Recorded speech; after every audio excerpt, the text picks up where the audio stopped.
Chapter 3. Dear brothers and sisters, when I was with you, I couldn't talk to you as I would to mature Christians. I had to talk as though you belonged to this world, or as though you were infants in the Christian life. I had to feed you with milk and not with solid food, because you couldn't handle anything stronger. And you still aren't ready, for you are still controlled by your own sinful desires. You are jealous of one another and quarrel with each other. Doesn't that prove you are controlled by your own desires? You are acting like people who don't belong to the Lord. When one of you says, I am a follower of Paul, and another says, I prefer Apollos, aren't you acting like those who are not Christians? Who is Apollos and who is Paul, that we should be the cause of such quarrels? Why, we're only servants. Through us, God caused you to believe. Each of us did the work the Lord gave us. My job was to plant the seed in your hearts, and Apollos watered it, but it was God, not we, who made it grow.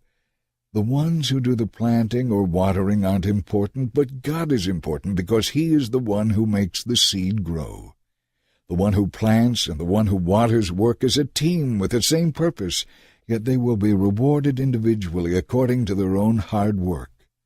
We work together as partners who belong to God. You are God's field, God's building, not ours. Because of God's special favor to me, I have laid the foundation like an expert builder.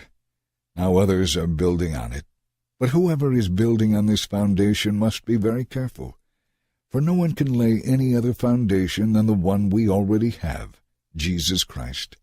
Now anyone who builds on that foundation may use gold, silver, jewels, wood, hay, or straw. But there is going to come a time of testing at the judgment day to see what kind of work each builder has done. Everyone's work will be put through the fire to see whether or not it keeps its value. If the work survives the fire, that builder will receive a reward. But if the work is burned up, the builder will suffer great loss. The builders themselves will be saved, but like someone escaping through a wall of flames. Don't you realize that all of you together are the temple of God, and that the Spirit of God lives in you? God will bring ruin upon anyone who ruins this temple. For God's temple is holy, and you Christians are that temple. Stop fooling yourselves. If you think you are wise by this world's standards, you will have to become a fool so you can become wise by God's standards. For the wisdom of this world is foolishness to God. As the Scriptures say, God catches those who think they are wise in their own cleverness. And again, the Lord knows the thoughts of the wise, that they are worthless. So don't take pride in following a particular leader. Everything belongs to you.